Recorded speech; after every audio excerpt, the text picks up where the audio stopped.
He moves through the death and decay of the void. He doesn't remember his name. Everything's a blur. He feels pain in his stomach, in his arms, in his veins. He needs to find one of those flowers. The nectar, the sweet serum that gives strength. Strength for what? He remembers. The killers. Experimenting on them. Why? Why was he experimenting on them? He doesn't remember. He caused a lot of suffering, but he doesn't feel remorse. He doesn't even know if he should feel remorse. He doesn't feel anything but an ache in the pit of his stomach for power. He has flashes of the doctor, his screams, his agony, turning the tables on him, experimenting on him like he had done with so many others. Where? Not here. Somewhere else. Another world. All of these survivors, marooned from other worlds. How does he know this? He doesn't remember. He remembers the experiments. What was he trying to understand? The nectar? The serum? The right dose? The right dose. To use without hurting himself. Too late. He feels the hunger. Not for food or drink, not for talk or fun. For a flower, a single flower, for serum. He knows the entity is watching him. He knows it, feels it inside his bones. He doesn't want to be snatched for another trial, to suffer or cause suffering. And to what end? The great horrible mystery of it all. He wants to understand this place. He does. But he senses that to know, to really know, would drive him mad. Madness, that's what this place is. The embodiment of madness. He doesn't want to be pulled into another trial. He wants to return home. He must return home. That's why he was studying the serum. It gave him insight. Insight to what? He doesn't remember. Home. He doesn't even remember where home is. He only remembers the void. Hundreds, maybe thousands of discarded survivors. Not dead, not alive, something else. Alive but dead inside. Burnt, emotionless, useless to the entity. He remembers. He remembers rising from the void, finding a flower. Had this flower been his salvation? Had the flower been his way out? He falls to his knees and shouts at the abyss, and the abyss answers with silence. The silence is so deafening it hurts. He buckles over, climbs to his knees. He needs serum. He's lost. He doesn't know where he is. He sees things like tentacles reaching out for him from the fog, and he knows they're not real. None of it is. He's losing his mind if he hasn't lost it already. His eyes play tricks on him. He sees giant, nameless creatures looming over him. Doesn't matter. They're not real. None of it is. His hunger confuses him, oppresses him. He'd do anything for that feeling again. Anything. Even return to the trials. He would. He'd rip survivors and killers apart, limb from limb, for that feeling again. He begins to mumble words. A promise. One flower, and I will do anything.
Claudette is 7 years old and feels alone, very alone. Yes, her parents love her. Yes, they want the world for her, but the world doesn't want her. Or at least that's what Claudette believes. She just wants to fit in at school, fit in with her cousins, fit in with her teammates on the soccer pitch. But fitting in isn't as simple as being like others. She's different, and she knows it. She feels slow, unresponsive, not quick enough to understand her teacher or keep up with her class. The librarian calls her addle-minded. When she talks, she stutters. Sometimes she loses her breath and has trouble recognizing when she's talking too loudly. But most of all, her teacher embarrasses her.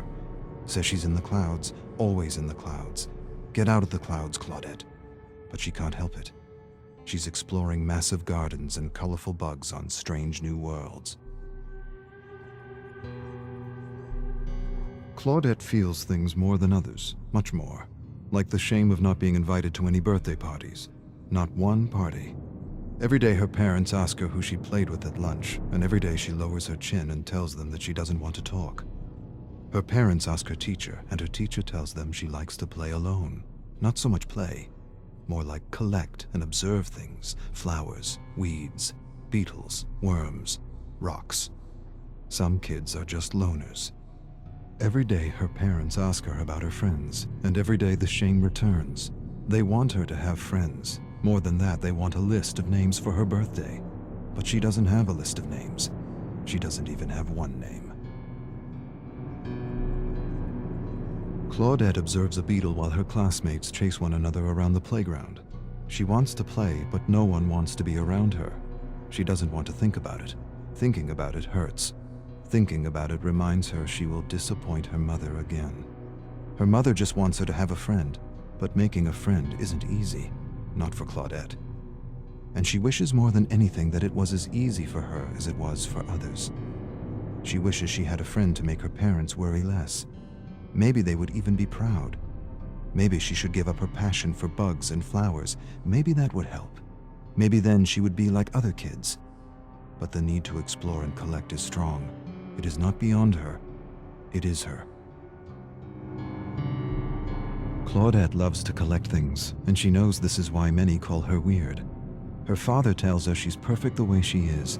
He tells her a man named Darwin used to collect bugs and plants too. He had a big imagination like her.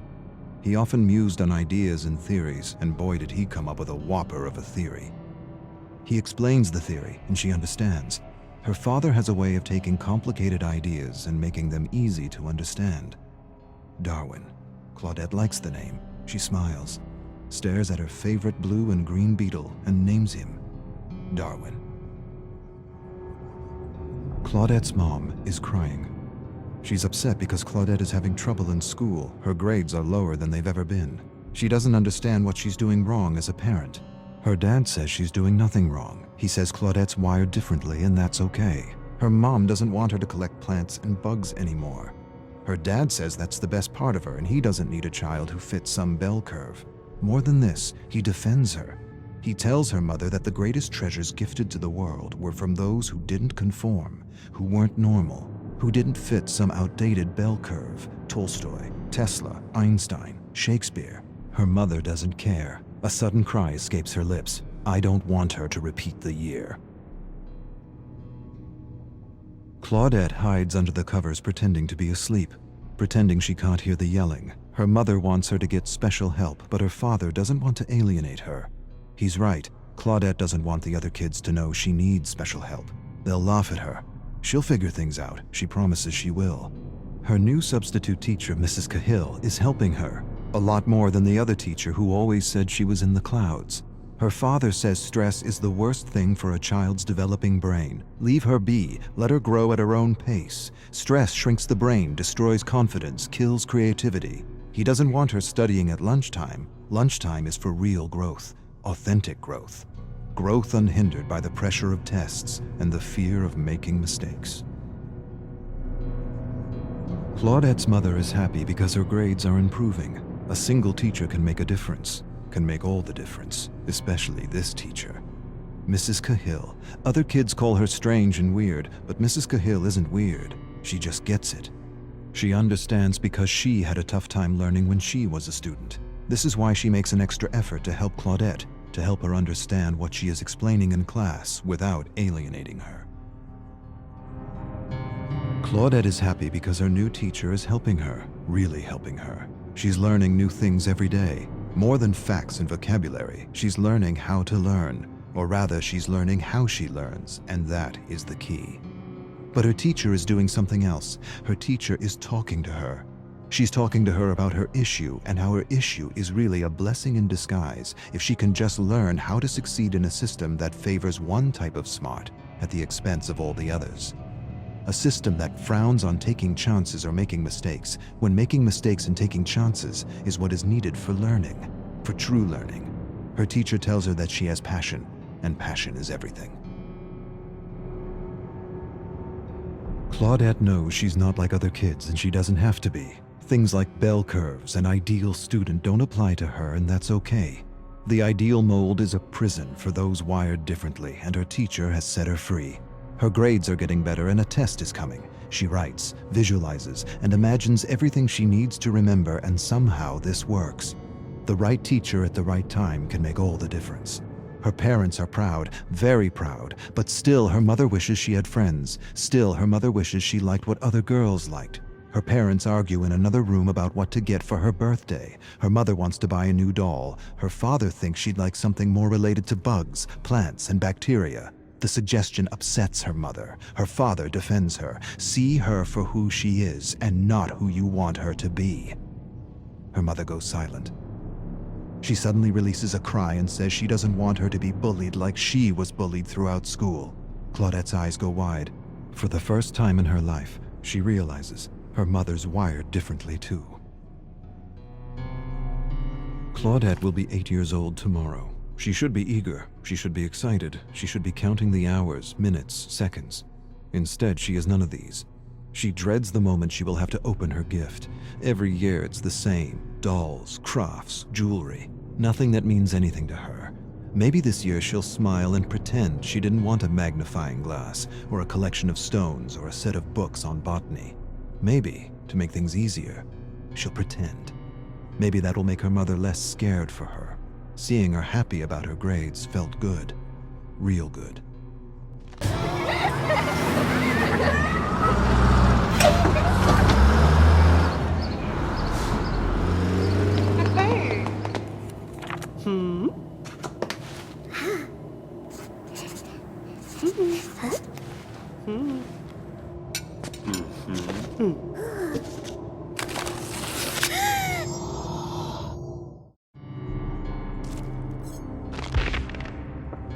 Evan is 14 years old, and he knows something his father doesn't. The thought thrills him, amazes him, scares him. There is something his father doesn't know, something the owner of one of the most profitable mines in all of Seattle doesn't know. His father manages his workers with an iron fist. No, not an iron fist, brass knuckles. He calls them maggots, groveling maggots. He's about to discover he's wrong. They're more than maggots, much more. They're men, and men working together can bring change. One of these men is inspiring others to take their lives back. If they can stand together, maybe, just maybe, they can bring in the union. With the union, they'll have rights, more than rights. They'll have dignity, freedom, time to spend with their friends, time to spend with their family, time to be human. Evan knows something his father doesn't know, and he feels empowered. Evan's father thrusts him to the ground, calls him weak, tells him he's got to stop being so nice to the maggots, stop talking to them, stop helping them, keep them in line, break them, let them know who's boss. If you give them an inch, they'll take a yard. They're just using you. Evan knows better than to say anything. His father punched and broke his jaw last year when he showed weakness. This year, he'd rather not sip dinner through a straw. This year, he holds back, bites his tongue. He wants to tell his father about the union, but doesn't. He feels ashamed, torn between his loyalty for his father and his friends. Bob, Tom, Jim, they deserve more. Evan enjoys creating something from nothing. He's not an artist, but he enjoys sketching, and he hides his sketches from his father. His father forbids sketching. Sketching is for weaklings, vagabonds, gypsies. He wants Evan to do worthy things. He drags Evan to his most profitable mine. He teaches him how to manage maggots. He's hands-on, very hands-on, abusive, violent, brutal. The key is to break them, break their will, break their spirit. Once broken, a human is a tool that can be wielded to do anything. Broken. It's what he did to his mother. It's what he's doing to him. But Evan still sketches. Sketching is defiance. Evan watches his father yell at one of his workers. He's sick. He wants to leave, but he's not allowed. He leaves. He loses his job. Evan feels for the man, wishes he could do something for him. He wants to tell him things are going to change. The union is coming. The union is coming, and with it a good wage and fair working hours. But the man's lungs are black and his stomach is rot. Too much stress, too much acid, not enough sleep. He collapses. His father doesn't care, kicks him in the gut. Tells Evan to drag him out of the mine. Evan drags him out. For a moment, he feels disgusted at the man's weakness and wants to put this maggot out of its misery. He's becoming his father, and he's not sure if that's a bad thing. Evan's father forces him to set a bear trap in a dark forest. His father's obsessed with hunting bears, always has been, always will be. He tells him the story, always the same story. He doesn't want to hear it, but he will. His father was hunting with his brother when they ran into a grizzly bear. The bear tore his uncle's arm off and bit into his head. Evan's father jumped on the grizzly's back, stabbed the bear endlessly, killed the bear, ripped open its stomach to retrieve his brother's head, carried his brother's mutilated body 10 miles to their family estate. This time it's 10 miles, last time it was 5, his father grins. The story is changing with every telling. Sometimes Evan wonders if there even was a bear. Evan's inspired in a way he's never been before. Furiously, he sketches his father in a bear suit killing his uncle. He never met his uncle, but he's seen pictures. His uncle was a philanthropist, a bleeding heart, disloyal. He would have run the business into the ground with proper wages and all that socialist crap. That's why he had to go. Evan doesn't have proof, but he knows. Deep down he knows his father murdered his uncle, tied him up, left him for a bear. There was no knife, no fight, no honor, just a terrible death for a disloyal worm. Evan suspects all this, and yet he doesn't feel disgusted or ashamed. He feels something else, something he's trying not to feel, something he won't admit to himself. Evan looms over his father's bed and watches him sleep. He hates and loves him at the same time. Sometimes he wonders what his life would be like without him. He owes him so much, and yet he's miserable and alone. He raises a massive gray stone and holds it there for a long minute that feels like forever. He could be free, truly free. But he can't, not like this. He could free himself in other ways. Accidents happen, hunting accidents, mining accidents. He could lure him into the bowels of the mine and ignite a stick of dynamite. No way he'd survive. But despite it all, Evan can't do it. His love is bigger than his hate. He owes him too much. Evan sketches his father in a bear suit drowning his mother. He never believed his father's story. Something didn't feel right. His eyes, his grin, his lack of empathy. She was pulled into a current and never seen again. His mother, she was beautiful. Blonde hair, blue eyes, fun, full of compassion. His opposite. She didn't just go out to swim one morning and never come back. She was getting in his way, and no one gets in his way. Not even family. Especially not family.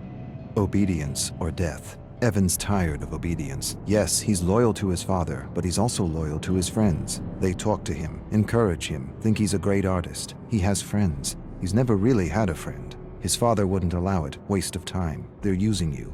Yes, he's loyal to his father, but he's also loyal to his friends. They deserve better. Evan's father stares at him across the dinner table. He knows. Maybe he doesn't know, but he senses something's amiss. He has that look in his eye, that look that tells Evan he's in for it. He chews on a fatty piece of rabbit and hopes his father doesn't say anything. He should have known better than to keep something from him. His father knows. He always knows. Last year, Evan lost his cool on a man who said something about his mother. He almost beat the man to death with a 2x4 while his father watched and laughed. The authorities pulled Evan away. He smiled at Evan and knew what he wouldn't admit to himself. He enjoyed beating on that man, not because of the insult, not because he felt threatened, but because he felt powerful. His father smiled. Apple doesn't fall far from the tree, eh? Evan finds his sketches torn to bits. He puts the pieces together, all of them accounted for, except one. He doesn't have the picture of his drowning mother. His father enters his room. Despair and dread overwhelm him. He waits for a blow that never comes. Instead, his father tells him he has instinct, and instinct is everything. He tells him he inherited his instinct from his side of the family, the same instinct that told him Evan was keeping something from him. Don't pretend, I know. A few of your maggot friends sold you out for a few dollars. Evan starts but doesn't say anything. Can't say anything. The words are caught in his throat. He apologizes. His father says nothing, walks away. Evan follows him to his bedroom where he sees the picture of his dying mother, framed above the bed. His father tells Evan he will learn a lesson tomorrow, one he hopes he understands. Evan stares at his father and feels hate. Hate for the maggots who betrayed him, and for his father, respect. No, not respect. Admiration.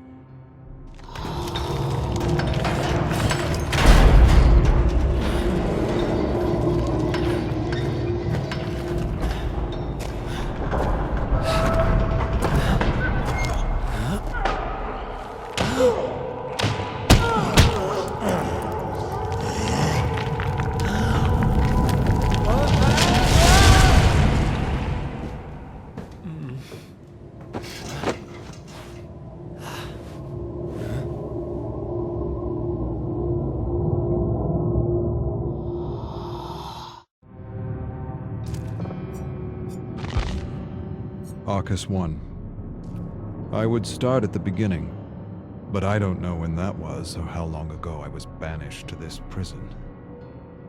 What I know is I've been observing and studying the inner workings of this entity that had once been, well, an obsession.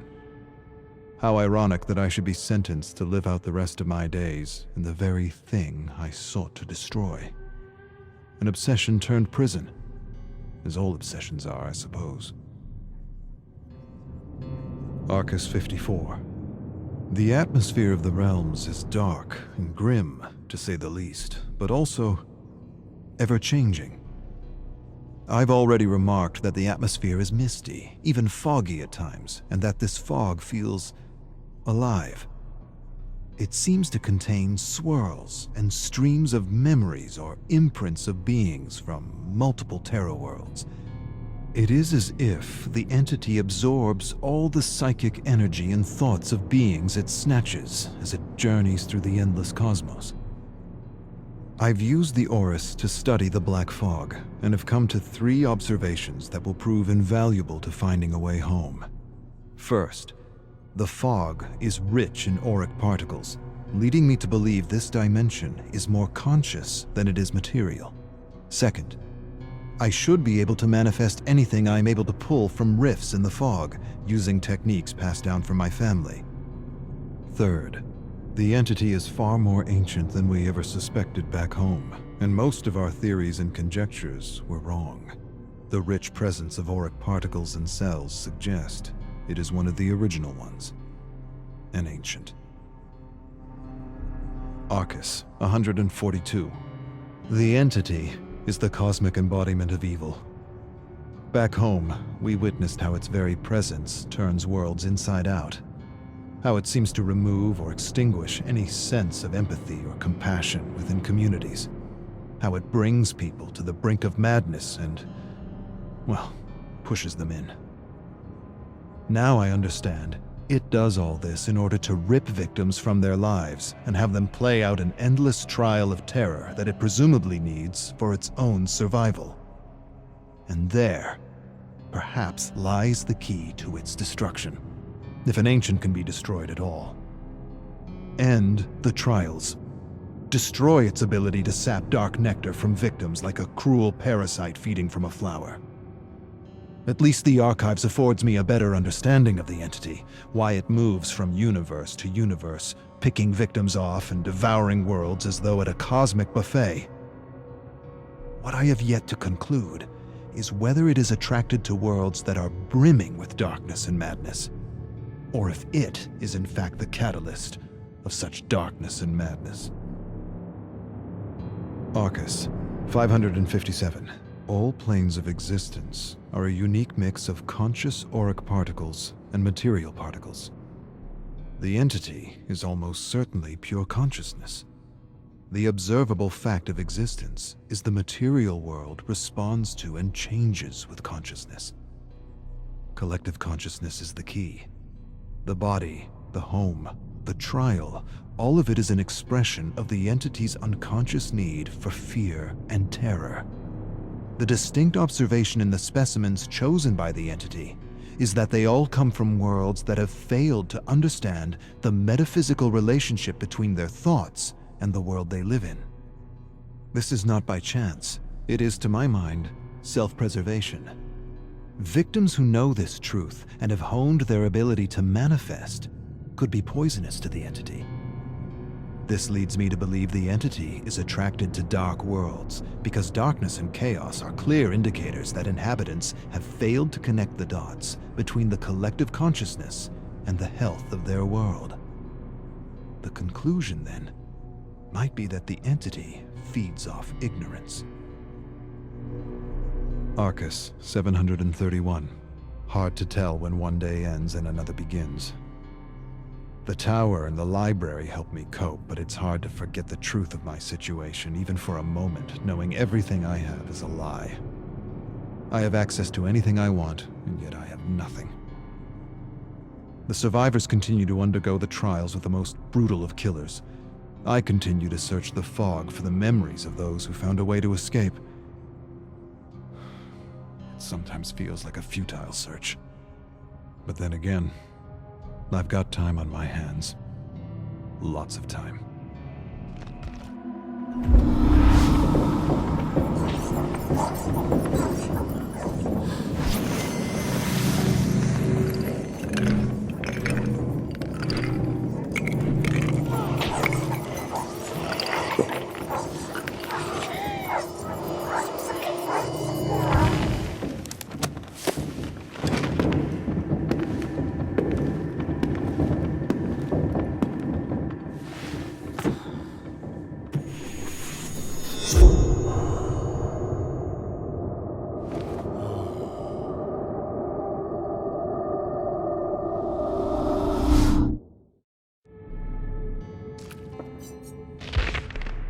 Arcus 1513.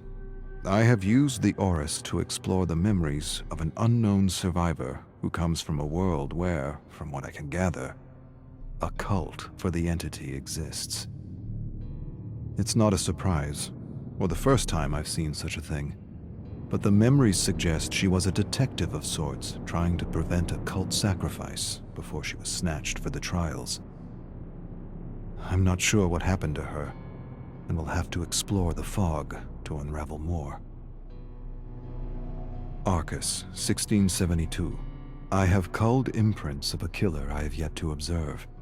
My best guess, judging by the nature of the crimes, is this brute is from Terra Dark. She lured men with love, robbed them of their savings, and fed them to her pigs. Lovely, efficient, and resourceful. The impressions of the memory are as follows. He stands framed in the doorway with flowers, a stupid smile on his dumb face. He has no sense that his days are numbered. Lonely soul made the trip for a wife. He thinks he'll get everything for a ring, her land, her farm, her savings. Won't happen, won't go as planned, not as he planned anyway. It didn't for all the other lonely souls who answered her classified ad. She peers at his eyes and thrills at his ignorance. His long, dumb face, his false sense of superiority. He wrote her a poem. How sweet. She'll cram it down his throat when he's convulsing on the floor. She takes his poem and asks about his money. He has it with him, packed his savings in a bag, and made the journey for a new start.